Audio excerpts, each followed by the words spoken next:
A triangular building on 23rd Street has defined the New York skyline for more than a century. The Flatiron Building.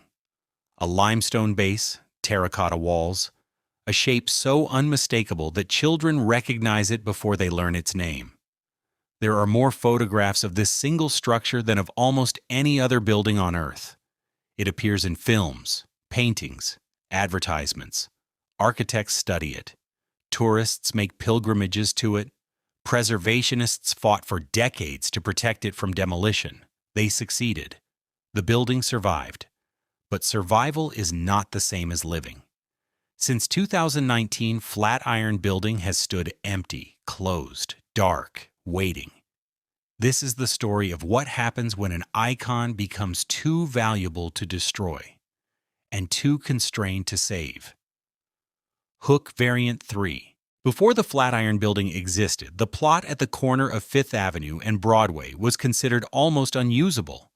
The problem was geometry. Manhattan was planned in 1811 on a rectangular grid. Streets ran east to west, avenues ran south to north. The system worked perfectly everywhere except where older diagonal roads cut through the new plane. Broadway began as a path of the Lenape people, winding along a natural ridge across the island. When planners laid the grid over the existing landscape, Broadway remained. It sliced through the new streets at an odd angle, creating triangular lots wherever it crossed. Most of those lots were small, awkward. Developers built on them if they had to, usually low structures that did not require complicated foundations. No one considered anything tall. The lot at 23rd Street was especially difficult. It tapered to the southern end of the block, only 29 feet wide at its point. The base stretched about 190 feet along Broadway and 190 feet along Fifth Avenue. The total area was a little over 18,000 square feet. That sounded substantial until you saw the shape. A long, narrow wedge unfit for standard office use. For most of the 19th century, a low residential building stood on that site. No one considered it particularly valuable. The location was good. Madison Square lay just one block to the north. The neighborhood attracted theaters, restaurants, and hotels, but the shape of the lot itself discouraged serious interest. Standard offices demanded rectangular spaces. Furniture fit straight walls. Tenants expected regular rooms. The triangle offered none of that. Everything changed in 1899. The George A. Fuller Company was a construction company from Chicago that specialized in skeletal construction. They used steel frames instead of thick masonry walls to carry a building's weight. The method allowed taller structures using less material. Fuller built some of Chicago's tallest buildings in the 1990s of the 19th century. Now they wanted a headquarters in New York City that would announce their presence. Harry S. Black led the firm after Fuller's death in 1900. Black understood the value of spectacular architecture. A building was not only a place to work, it was an advertisement. A client who saw an impressive headquarters for a construction company could trust its abilities. Black looked for a site that would demonstrate what the company could build on impossible ground. The triangle at 23rd Street fit perfectly. The company purchased the lot in 1901. The price remains unspecified in historical sources, but later accounts suggest the landowners accepted a modest sum, assuming no one else would offer more for such a strange piece. Black immediately hired an architect. The choice was obvious. Daniel Burnham had built a reputation as one of America's most prominent architects. Burnham designed many buildings for the World's Columbian Exposition in Chicago in 1893. The White City, as the fair was called, showed millions of visitors what architecture could achieve when vision met engineering. After the exposition, Burnham received commissions from across the country. His buildings combined classical proportions with modern steel construction. Clients trusted that he could deliver both beauty and stability. When Black approached him with the triangular lot project, Burnham accepted the challenge without hesitation. The problem was not height. Steel construction could handle 22 floors without difficulty. The problem was the base. The narrow tip of the lot required a foundation that could distribute weight evenly across a small area. Burnham worked with engineers on a solution using deep steel piles set into Manhattan's hard bedrock. The structure would carry the load downward instead of outward. The facade posed another challenge. Burnham chose a French Renaissance style that emphasized vertical lines and classical proportions. The base would be made of Indiana limestone, the same material used in many prestigious buildings of the period. The upper floors would receive terracotta cladding, a lighter material that could be molded into intricate patterns and fired for fire resistance. Terracotta cost less than stone, but produced a similar visual effect from a distance. Newspapers following the project began using a nickname, Burnham's Folly. The name suggested the architect had taken on an impossible undertaking that would end in failure. Critics pointed to the narrow foundation. Winds striking the tall walls would create enormous stresses. The building might topple in a strong wind or storm. The skepticism was understandable. New York already had several tall buildings, but none had been built on such a bizarre lot. Construction began in 1901. Crews excavated the foundation, cutting through rubble and fill to reach the hard rock below. Steel piles were driven deep. Concrete was poured around them, creating a solid base. Steel columns began rising in the early months of 1902. The frame climbed quickly, floor by floor, until the structure dominated Madison Square. Burnham oversaw every detail. Terracotta panels were made to his specifications. Windows were installed to maximize natural light while protecting the interior from heat. An elevator served all 22 floors. Steam heating and modern plumbing provided comfort for future tenants.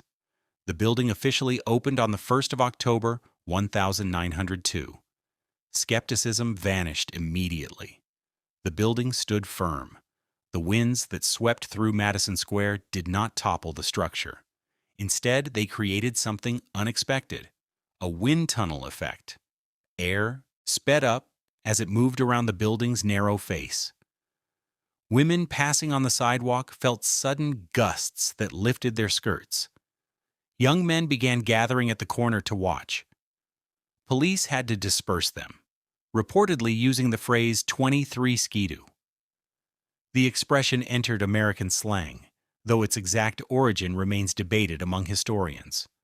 Photographs multiplied at once. The building's shape was photogenic from every angle. Photographers lined up in Madison Square and captured the full triangle. Others shot from street level, emphasizing how the structure rose above its surroundings. Alfred Stieglitz, one of America's most influential photographers, made several images of the Flatiron in 1903. His photographs helped establish the building as an artistic subject, not merely an engineering novelty. Painters added their own interpretations.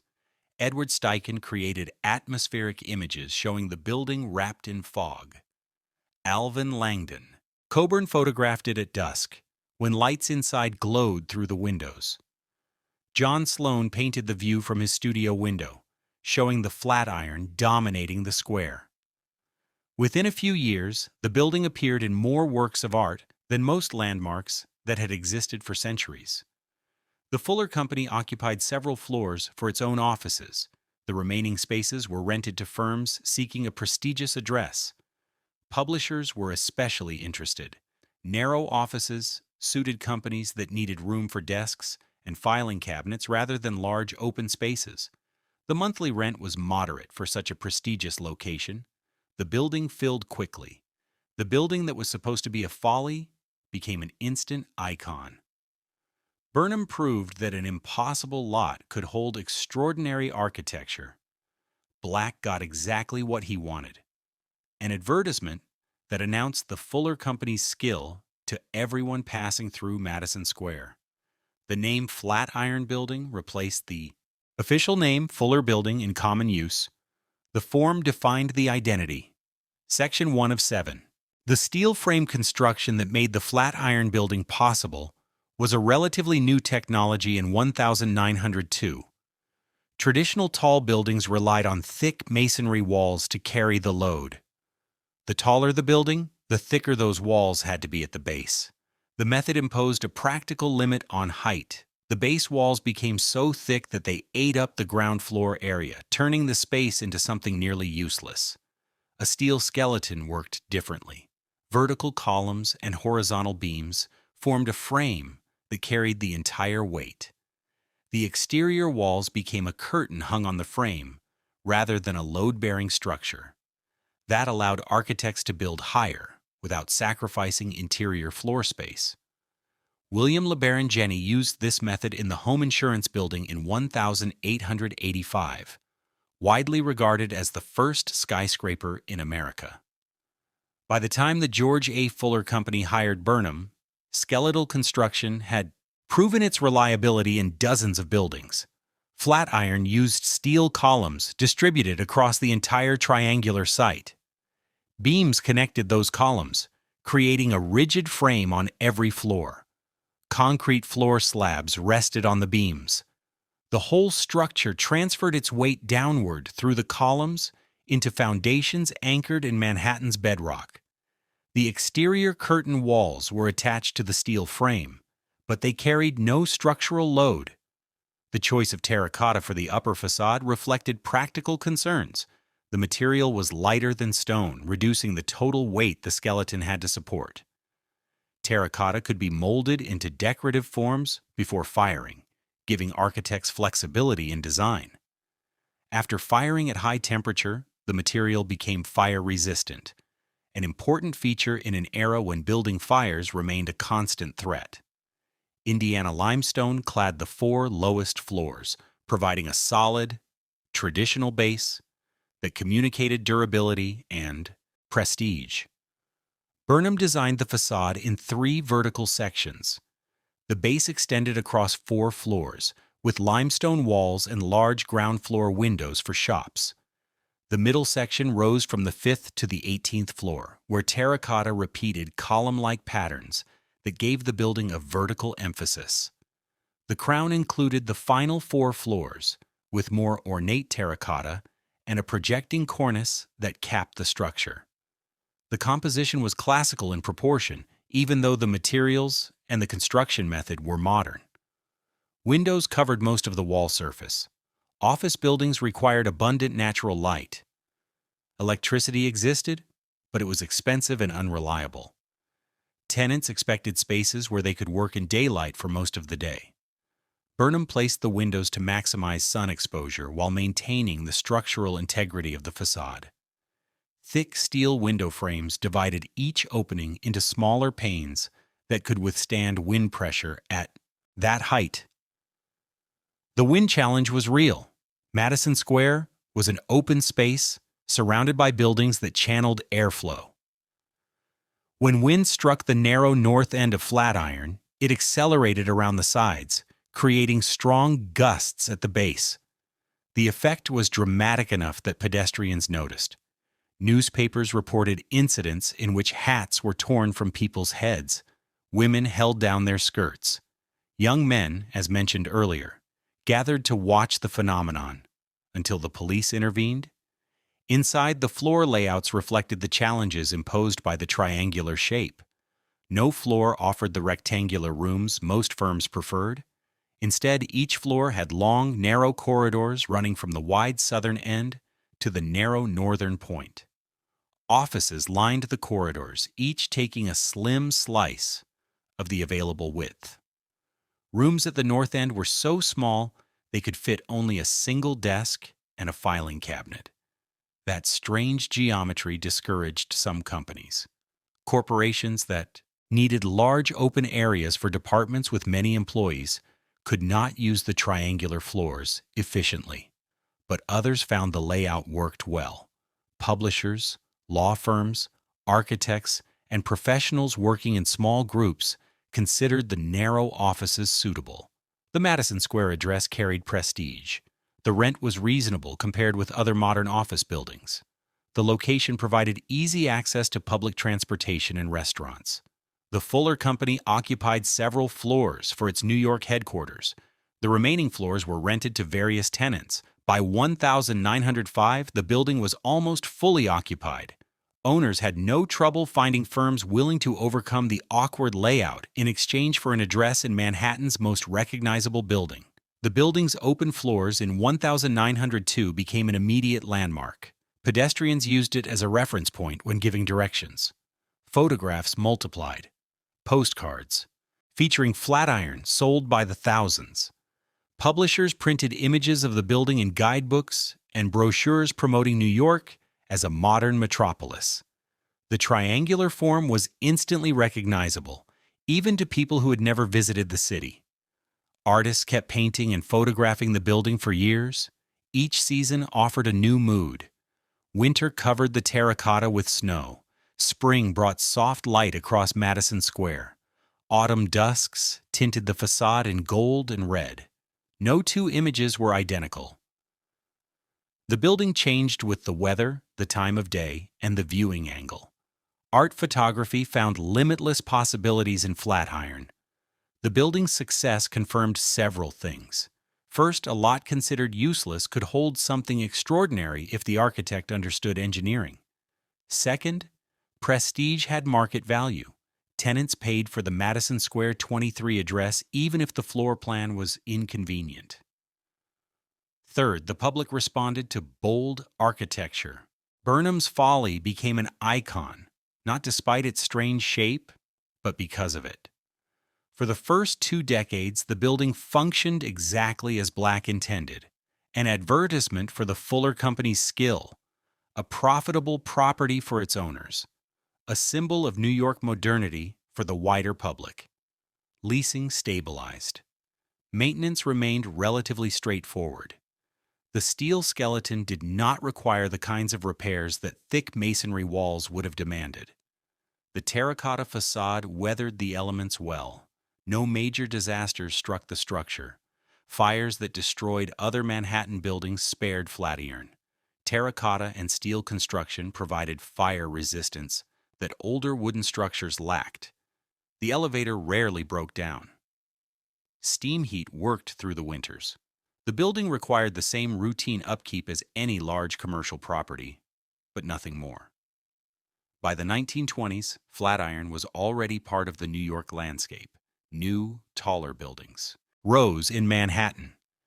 The Empire State Building began construction in 1929 and opened in 1931, reaching a height of 281 meters. The Chrysler Building exceeded 300 meters. Flatiron, at 77 meters, was no longer even close to the tallest, but it remained the most photographed. Tall enough to dominate its surroundings at Madison Square, but not so tall that it lost a human scale. The form endured. Section 2 of 7. For the first 60 years of its existence, the Flatiron Building pulsed with life. Tenants came and went, but the building stayed nearly fully occupied for most of that period. The kinds of firms that rented space reflected Manhattan's economy and the evolution of American business. Publishers dominated the early decades. Companies such as the Frank Munsey Company occupied multiple floors. Munsey published magazines and newspapers, including Munsey's Magazine, which reached a circulation of 600,000 at its peak. Newsrooms fit the Flatiron's narrow offices well. Journalists needed desks, typewriters, and filing cabinets. They did not need large open spaces. The Madison Square 23 address added credibility to their publications. Architectural firms also rented space. The irony was intentional. Architects could show clients that they worked inside one of America's most famous buildings.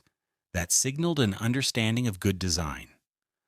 The narrow offices gave them privacy for consultations, while the availability of conference rooms allowed presentations and reviews.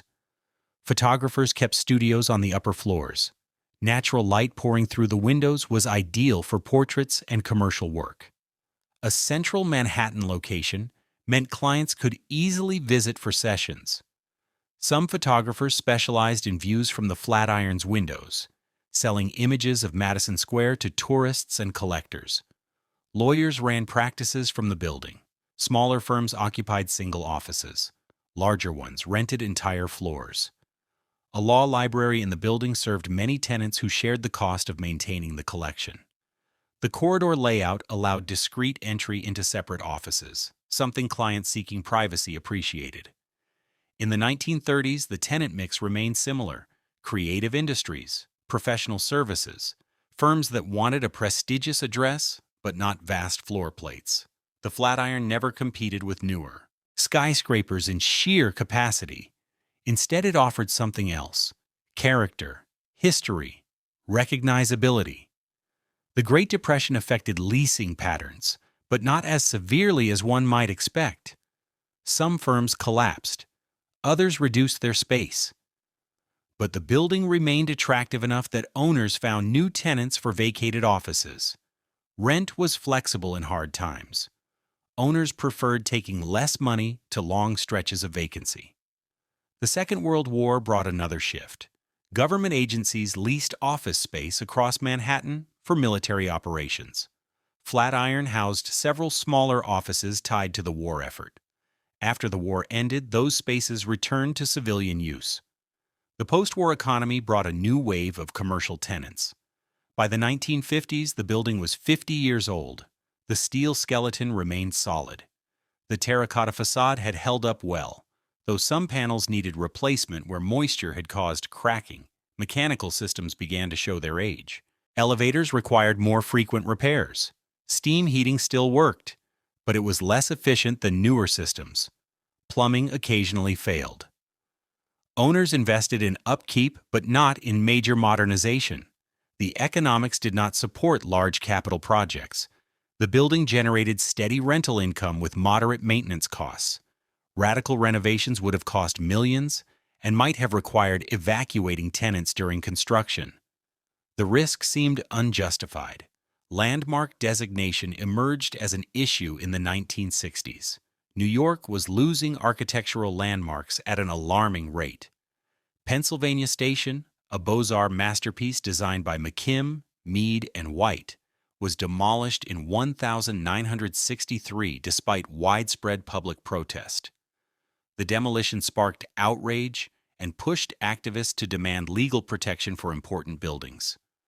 The New York City Landmarks Preservation Commission was created in 1965. The next year, the Flatiron Building received landmark designation. The status protected the building from demolition and required commission approval for any major changes to the facade or significant interior elements.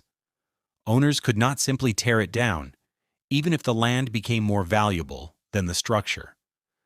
The designation provided protection, but it also imposed limits. Renovations required approval. Changes to the facade were subject to review. Owners had to maintain the exterior appearance in line with the original design. The rules made sense from a preservation perspective. They protected the triangular icon from the poor judgment of future owners, but they also reduced flexibility. Modern office needs began to diverge from what the Flatiron could provide. Firms wanted open floor plans. Computers required specialized electrical systems and cooling. Air conditioning became a standard, not a luxury. The Flatiron had small offices, outdated wiring, and unreliable air conditioning. Upgrading those systems would have meant tearing into walls and running new infrastructure throughout the building. In the 1970s and 80s, some spaces became harder to lease. Larger corporations needing modern office environments went elsewhere. Smaller firms that did not require state-of-the-art infrastructure still rented in the Flatiron. Turnover was mixed. Some months brought new tenants, others brought departures. Owners managed the building profitably, but margins shrank. The building's cultural meaning never weakened. Films used the Flatiron as a backdrop for New York scenes. Photographs still appeared in guidebooks, calendars, and advertisements. Artists painted it. Architecture students studied its design. Tourists came to Madison Square specifically to see it. No other building in New York perhaps with the exception of the Statue of Liberty and the Empire State Building, achieved such instant recognizability, but fame does not pay maintenance bills. Through the 1990s, the building needed serious attention. The terracotta facade required extensive repairs. Small cracks grew into larger problems as water seeped in and froze in winter, expanding the damage. Some panels began to detach, creating danger for pedestrians below. Scaffolding went up around sections of the facade during repairs. Inside, the elevators needed replacement. The original systems installed at construction had survived for nearly 100 years, an extraordinary testament to their quality. But they could not run forever. New elevators required modern motors, cabs, and control systems. The work was expensive and disruptive for tenants. Electrical and plumbing systems also needed upgrades. The original wiring had not been designed to handle computers, fax machines, and other electronic equipment that filled modern offices. Owners ran new cables through existing shafts and corridors where possible, but a full update would have required opening walls throughout the building. Ownership changed hands several times in the last decades of the 20th century. Each new owner in the 1990s inherited the same set of challenges: a prestigious address, iconic architecture, aging systems, limited flexibility because of landmark status. Rental income was stable, but not spectacular enough to justify the tens of millions needed for a complete renovation. By the end of the 1990s, the pattern was clear. The Flatiron Building was celebrated in public, but neglected in private. Everyone loved the building. Few people wanted to pay to fix it. Deferred maintenance piled up. The problem grew worse with every year. Section 3 of 7. By the start of the 21st century, the Flatiron Building faced new challenges. Modern offices demanded infrastructure that a building from 1902 had never been designed to provide. Open floor plans became the norm. Companies wanted spaces where dozens of employees could collaborate without physical barriers. The Flatiron's long, narrow corridors, lined with small offices on both sides, represented the exact opposite of what modern tenants were looking for. The heating, ventilation, and air conditioning systems barely functioned. The original steam heat still worked, but it was loud, inefficient, and impossible to control floor by floor. Air conditioning had been added piece by piece over decades, creating a patchwork system that delivered uneven results. Some offices were too hot in summer, others were too cold in winter. Tenants complained regularly. The electrical wiring could not handle the power demands of modern equipment. Offices packed with computers, servers, printers, and other electronics needed more circuits than the building had. Owners ran new lines where they could, but a complete modernization would have required tearing into walls and ceilings throughout the building. The cost would have been enormous. The disruption for tenants would have been significant. The plumbing showed its age. Pipes installed during the original construction had survived remarkably long, but nothing lasts forever. Leaks became more frequent. Water pressure fluctuated. Some restrooms had fixtures older than most tenants. Replacing the entire plumbing system would have meant opening walls on every floor, an undertaking comparable to rebuilding the whole building from the inside. The elevators still worked after their replacement in the 1990s, but the number of elevators itself was a problem. The building had only 4 cars serving 22 floors. During rush hours, workers waited several minutes for an elevator. Newer, office buildings offered more cars and faster travel times. No physical solution existed for the Flatiron. There was no room to add more elevator shafts without demolishing critical structural elements. Ownership passed to Harry Macklowe, a prominent New York real estate developer in the 1990s. Macklowe understood both the value and the challenge. The building sat on 17,000 square feet of some of the most valuable real estate in Manhattan. Even with its difficult geometry, the land was worth tens of millions. But landmark status meant he could not simply demolish the structure and start over. Macklowe considered a conversion to condominiums. Luxury apartments inside the most iconic building in New York City could sell for shocking prices. The location was perfect. Views from the upper floors took in Madison Square and a significant portion of Manhattan. The historic prestige would add a value that new buildings could never match. The plan ran into immediate obstacles. The Landmarks Commission would have to approve any major interior changes. A residential conversion would require a complete rebuild of every floor. Walls would have to come down. New plumbing layouts, kitchens, bathrooms, everything would have to be installed. Historic features such as corridors, stairways, and certain decorative elements would likely have to be preserved. The Commission rejected the proposal. Preservation rules prioritized maintaining the historic character of landmark buildings. Turning the Flatiron from offices into residences would fundamentally change its interior. The Commission argued that the building had served as an office building since 1902. That use was part of its identity. Conversion would mean erasing that history. Macklowe ultimately sold the property.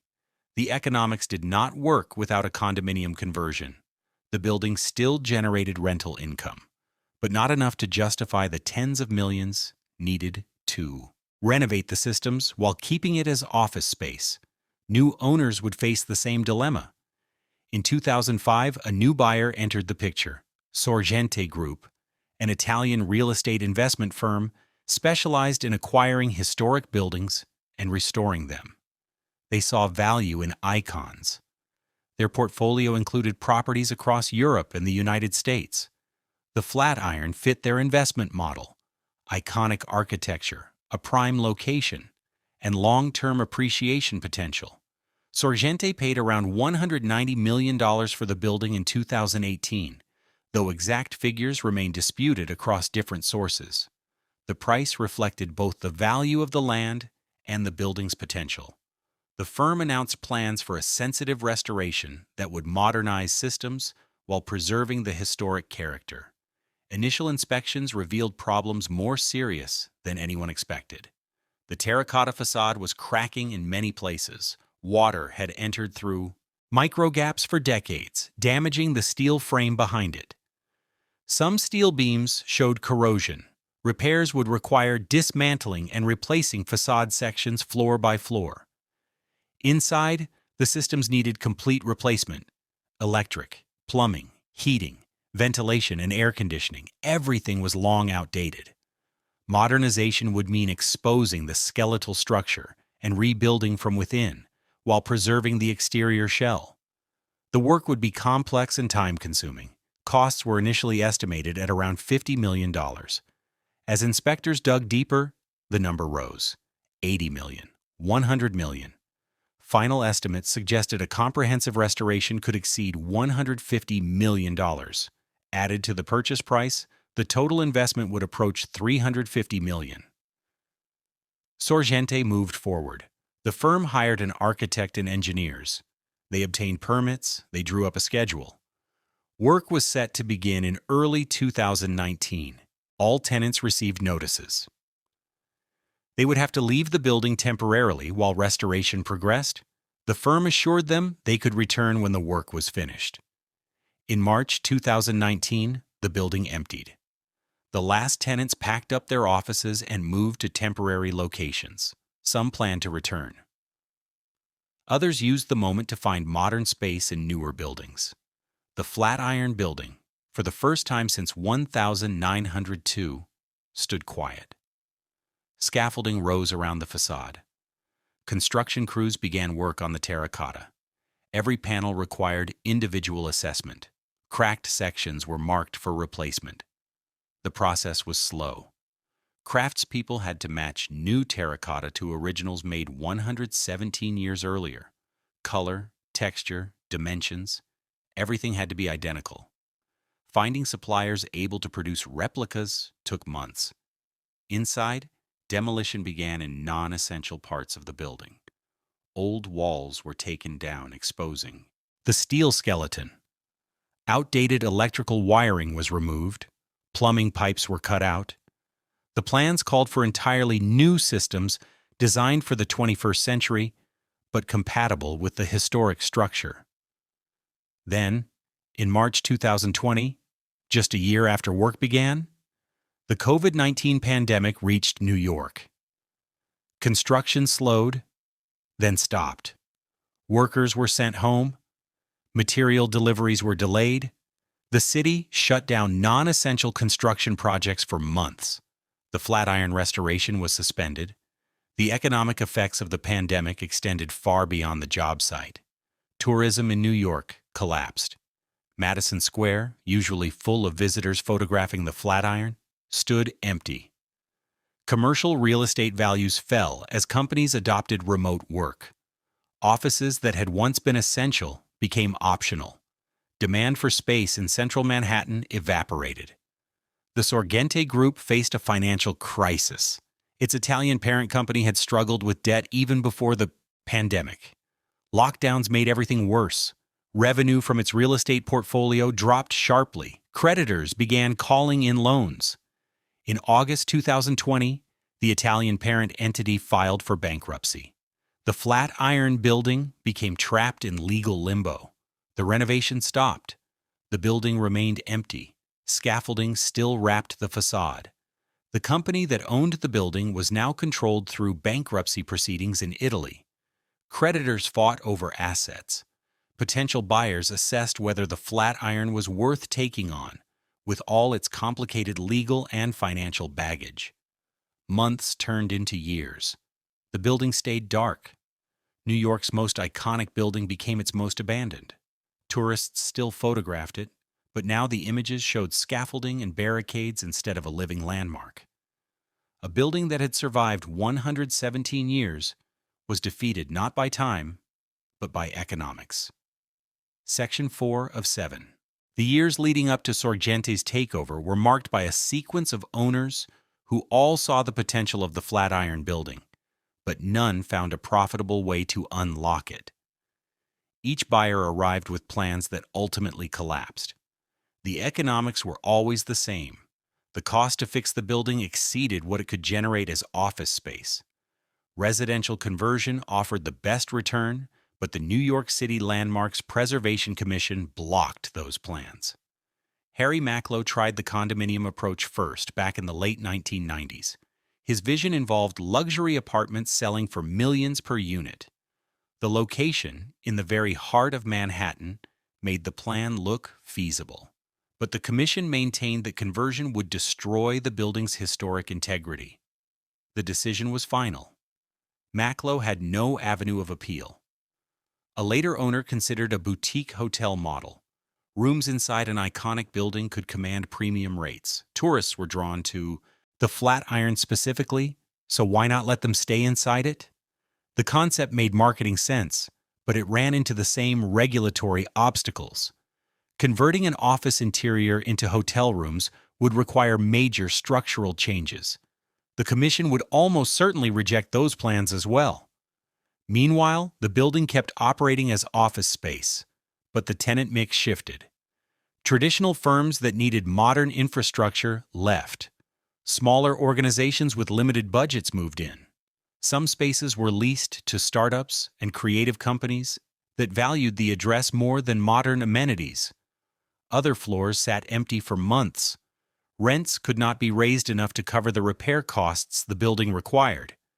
Tenants paying market rates expected reliable air conditioning, fast elevators, and modern internet connectivity. The Flatiron consistently offered none of those things. Owners kept rents relatively low to maintain occupancy, but that meant rental income never reached the eye levels needed to fund a deep, comprehensive renovation. The situation created a vicious cycle.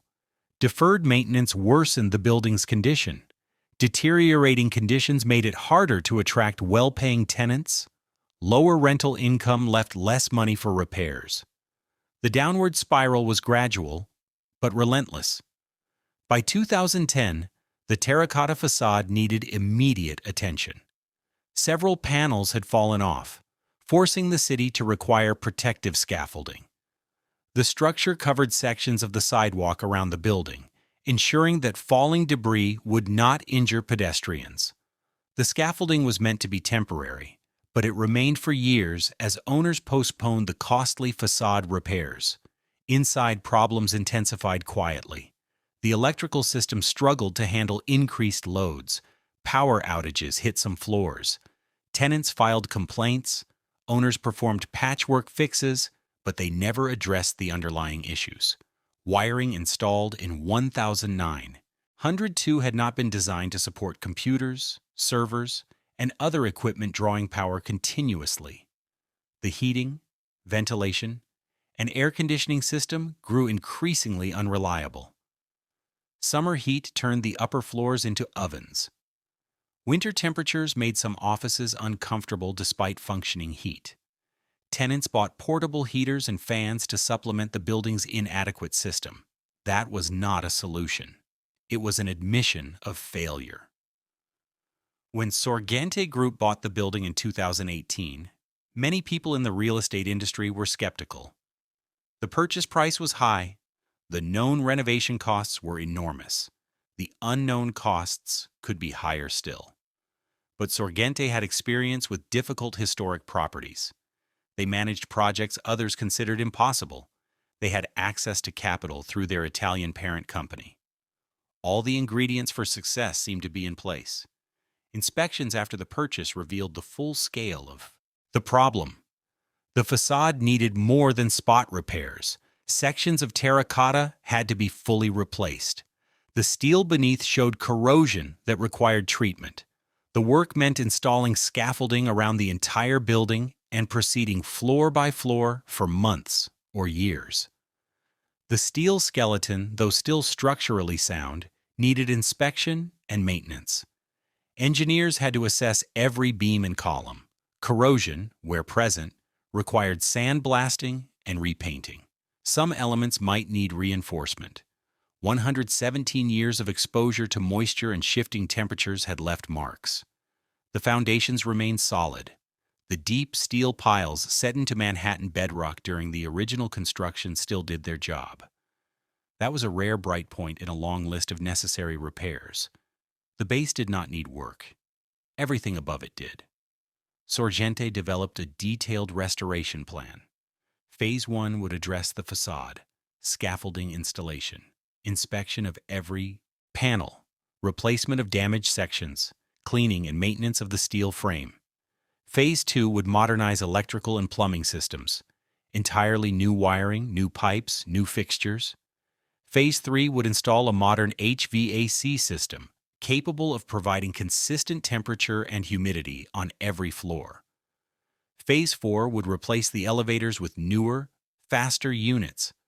Phase 5 would reconstruct interior spaces, creating more flexible office layouts while preserving historic elements.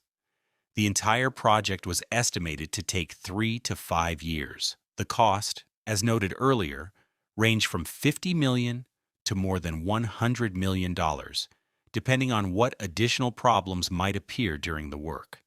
Sorgente secured financing both from its Italian parent company and from lenders who saw value in a properly executed restoration of an iconic building. By March 2019, all preparations were complete.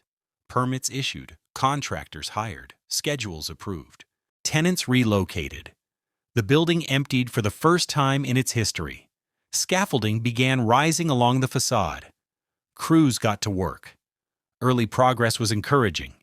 Terracotta panels were carefully removed and cataloged. Damaged ones were marked for replacement. Intact ones were cleaned and stored for reinstallation. The steel skeleton underneath was exposed for the first time since 1902. Engineers conducted inspections. Most of the structure was in better condition than feared, though some areas needed treatment. Inside, demolition advanced in non-public areas. Old systems were removed. New shafts were prepared. Electrical rooms were cleared and ready for modern equipment. The work was dirty, loud, and time-consuming, but it moved according to schedule during those first weeks. Then, in March 2020, the pandemic stopped everything. New York City entered lockdown. Construction workers were sent home. Job sites across the city went quiet. The Flatiron joined thousands of other projects frozen in place by a public health crisis. A pause meant to last weeks stretched into months. Even after construction resumed, limits on worker density and safety measures slowed progress. Material shipments that were supposed to arrive from around the world were delayed or canceled. Supply chains broke. Schedules became meaningless. But the pandemic's economic impact was far worse for Sorgente than the construction delays. Their real estate portfolio across Europe and the United States suffered sharp revenue declines. Restaurants, retail stores, and offices closed. Tenants stopped paying rent. Property values fell. A company that had seemed financially stable in 2018 faced a liquidity crisis by mid-2020. Sorgente's Italian parent company carried significant debt even before the pandemic. Creditors who had been patient in good times grew restless when revenues dropped. They demanded repayment. The company did not have the cash. In August 2020, Sorgente RESPA filed for bankruptcy in Italy. The Flatiron Building, owned by a U.S. subsidiary of Sorgente, was pulled into the bankruptcy proceedings. A court in Italy held authority over the company's assets. Creditors filed claims. Potential buyers began circling, assessing whether the building could be acquired at a discount from the bankruptcy estate. The renovation was never fully restarted. Some work continued sporadically, but without steady funding and leadership, progress was minimal. The scaffolding remained. The building stayed dark. The most photographed building in New York stood frozen, unable to move forward, unable to return to what it had been. Section 5 of 7. The COVID-19 pandemic did not just stop the Flatiron renovation. It changed the entire economics of commercial real estate in New York City. Companies that once required offices for every employee discovered that remote work functioned better than anyone had predicted. Meetings happened over video. Documents were shared in the cloud.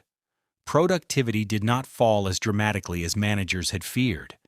That revelation had immediate consequences. Firms that had previously leased entire floors of office space began shrinking their footprint. Some leases were not renewed. Others were renegotiated for smaller areas. Demand for offices in central Manhattan dropped sharply. Building owners across the city watched vacancy rates rise to levels not seen in decades. For the Flatiron Building, which already stood empty, the effect was different, but just as destructive. The building's value depended on its potential to generate rental income. If the office market was collapsing, then even a fully restored Flatiron would struggle to find tenants willing to pay the rates needed to justify the renovation costs. The economics, already difficult in 2019, became almost impossible by 2021. Tourism, the second key component of the Flatiron's value, also collapsed. Madison Square, normally filled with visitors from around the world, emptied out. Restaurants and hotels closed. Those that survived operated with drastically reduced revenue. The location, one of the building's greatest strengths, lost value when there were no visitors. Bankruptcy proceedings in Italy dragged on through 2020 and 2021. The court overseeing the case tried to untangle the assets of Sorgente Group and distribute proceeds among creditors. The Flatiron Building represented a significant portion of the portfolio's value, but also a significant liability. Any buyer would have to take on not only the building, but also the responsibility of finishing the renovation. Creditors competed for position. Some wanted to force an immediate sale, even at a reduced price, to recover part of their money. Others argued that waiting would allow the market to recover, potentially increasing value. The bankruptcy court weighed both sides, but issued few final decisions. The case sank into legal mud. Meanwhile, the building remained in suspension. The scaffolding that was supposed to be temporary became a permanent feature. Originally installed to protect pedestrians during facade work, It now simply covered the building while no work happened behind it. The city required it to stay in place until the facade was repaired, but no one could fund repairs during the legal battle. Inside, though Mayweather, though we can say the building froze halfway through demolition. Some spaces were stripped down to the steel skeleton. Others remained untouched, exactly as tenants had left them in 2019. Desks still stood in some rooms. Filing cabinets still held documents. It was as if everyone had gone out for lunch and never came back. Securing the building became a problem. An empty building in the center of Manhattan attracted homeless people looking for shelter, graffiti writers looking for a canvas, and thrill seekers hunting for a risky adventure. The owners hired guards to patrol the property, but protecting 22 floors, 24 hours a day, was expensive. Metal covers appeared over some entrances to prevent unauthorized access. The city itself began to step in. The Department of Buildings issued multiple violations related to neglected repairs. The terracotta facade kept deteriorating. More panels cracked. The risk of falling debris grew. The city threatened fines if work did not resume. But no one had clear authority to force a bankrupt company to act. The architectural community watched with growing alarm. The Flatiron Building was one of the most important early skyscraper landmarks in America.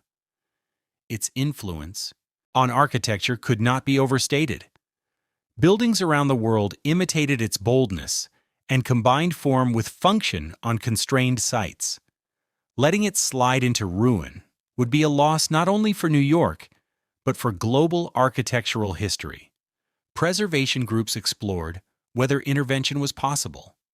The National Trust for Historic Preservation listed the Flatiron among threatened landmarks.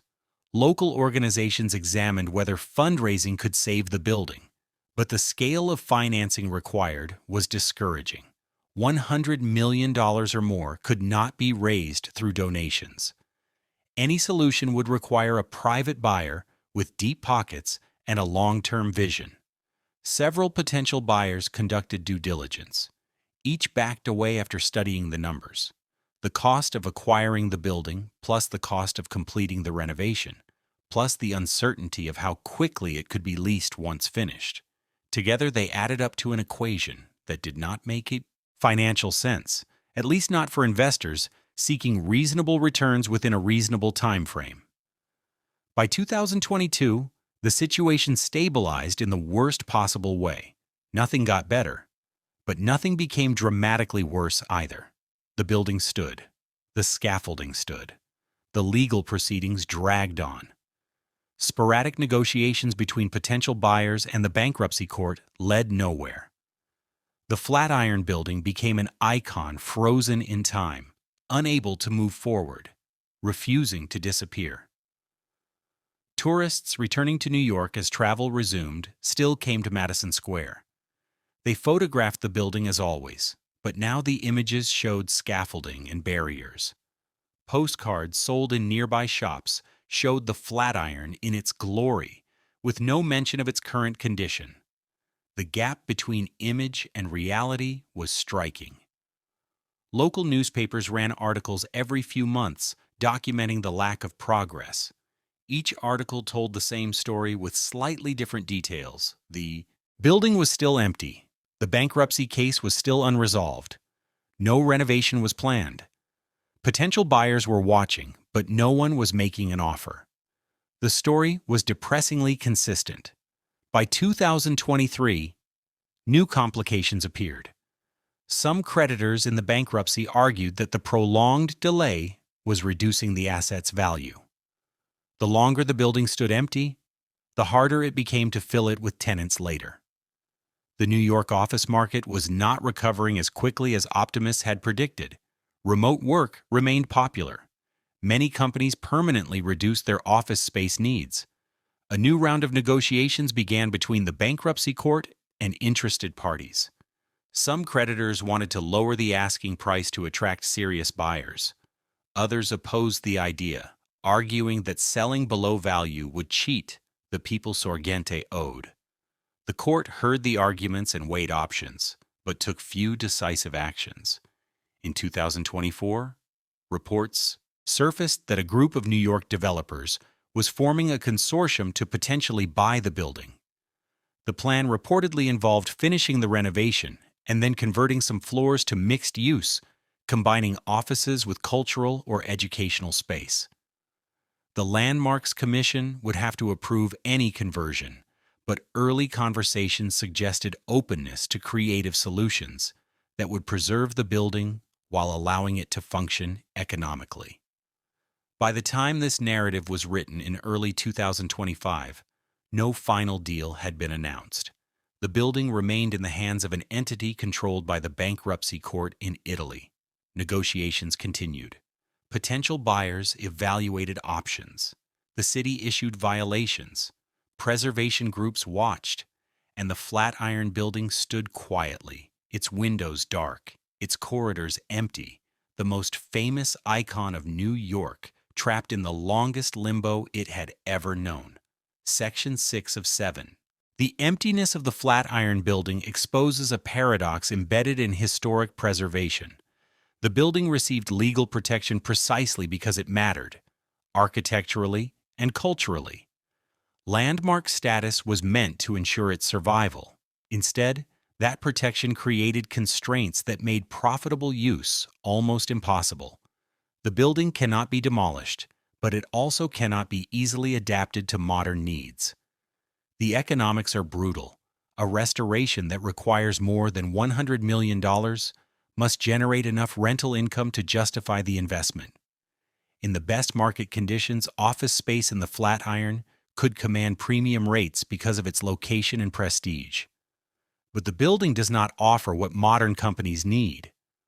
Open floor plans are impossible because of the triangular geometry and preservation requirements tied to maintaining the corridor layout. Advanced technical infrastructure would have to be forced into a building designed before computers, air conditioning, or modern telecommunication systems. Even if those technical challenges could be overcome, the question of demand remains. The post-pandemic office market in New York City has fundamentally changed. Companies require less space. Remote work has become a permanent feature in many industries. Vacancy rates in top-tier buildings across Manhattan have risen. Competition for tenants is intense. The Flatiron would be competing with newer buildings offering everything the Flatiron lacks, at comparable or even lower rents. Residential conversion offered a potential solution, but the New York City Landmarks Preservation Commission has consistently rejected such plans. The regulations are not arbitrary. They exist to protect historic features from being destroyed in the name of profit. The Flatiron has functioned as an office building since 1902. That continuity of use is itself historic. Turning the interior into apartments would erase that history. The paradox sharpens. The strictest protection creates the greatest threat. A building that cannot generate revenue eventually deteriorates, no matter how many legal documents protect it from demolition. Preservation requires maintenance. Maintenance requires money. Money comes from use. If regulations make profitable use impossible, the building slowly falls apart. Other American cities have wrestled with similar problems.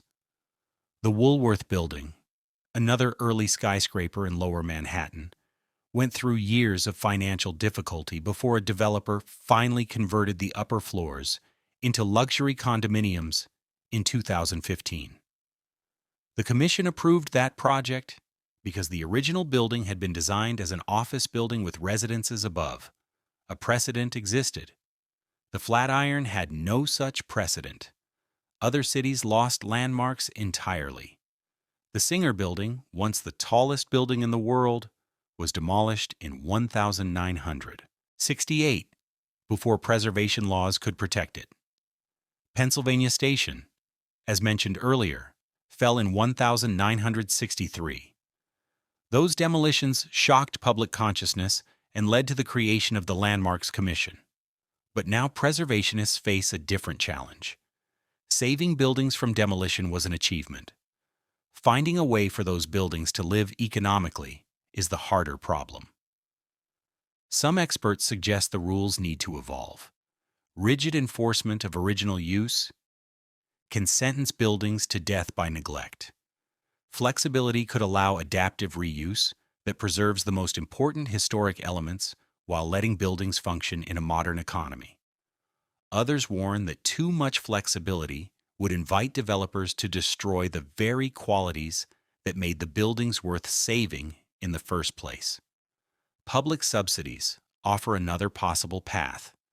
Governments could support the preservation of culturally outstanding buildings through tax credits, grants, or direct funding.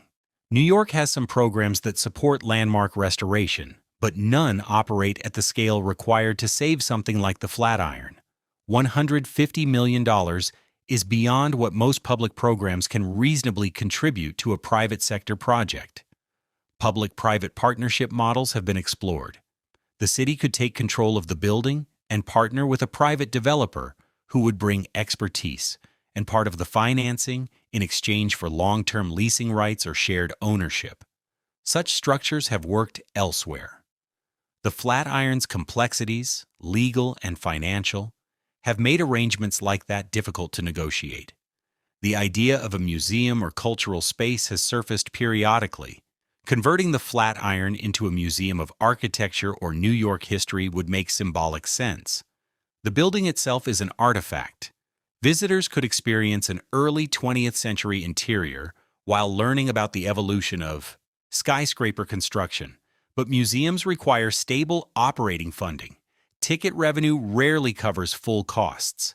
Any museum plan would need an endowment or ongoing support capable of sustaining operations for decades. A boutique hotel remains a theoretical possibility. Tourists are drawn to the Flatiron.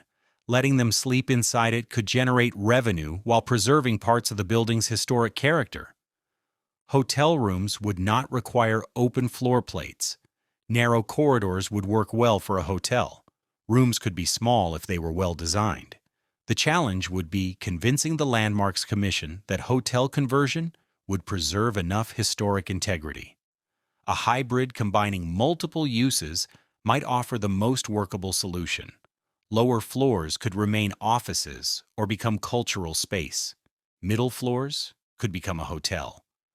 Upper floors, where the views are most spectacular, could potentially become residences if the commission could be persuaded that limited conversion is necessary for the building's survival. A mixed-use approach would diversify revenue streams and reduce the risk of relying on a single market. None of these options has been fully explored because ownership has remained frozen inside bankruptcy proceedings. The court in Italy controlling Sorgente's assets cannot hold the building forever, but it also cannot sell it until creditors reach agreement. In the meantime, the Flatiron stands quiet, its future uncertain. History offers both warnings and hope. Many buildings have survived crises that seemed fatal. Mar-a-Lago, mentioned at the start of this narrative, faced demolition in the mid-1980s. Owners could not find a way to sustain it economically. Demolition crews were ready. The building survived because someone found a model that worked. Conversion into a private club was controversial, but it generated the revenue needed to maintain the estate. The difference lies in regulation. Mar-a-Lago did not face the constraints of the Landmarks Commission. The owner had the freedom to transform the property in a way that made economic sense. The Flatiron does not have that flexibility. Its protection is also its prison. The irony is that the building's fame may be exactly what prevents its survival. If the Flatiron were less iconic, it could be modernized or adapted without public scrutiny. But any proposal involving one of America's most recognizable buildings draws attention, debate, and opposition. Stakeholder groups ensure every plan will be examined. The Landmarks Commission must act cautiously, knowing its decisions set precedents. By 2025, the Flatiron Building remained in limbo. Physically, it still stands. its steel skeleton solid despite years of neglect. The terracotta facade is deteriorating, but slowly. The building could endure for decades in its current abandoned state, but survival is not the same as life. The most photographed building in New York has become a monument to its own paradox. Too important to let vanish, too constrained to use profitably, too famous to adapt quietly. Protected by law that guarantees its form but not its future, its emptiness is both tragedy and warning. Icons are not immortal. Fame does not pay maintenance bills. Protection without viability is only a slow road to collapse. Will the Flatiron survive another century? Almost certainly. Will it ever live again as a functioning building, full of people and purpose? That remains an unanswered question. Between those two questions lies the gap between preservation and life. A gap that widens with every year the building stands dark and silent, waiting for a solution that never seems to arrive. Section 7 of 7.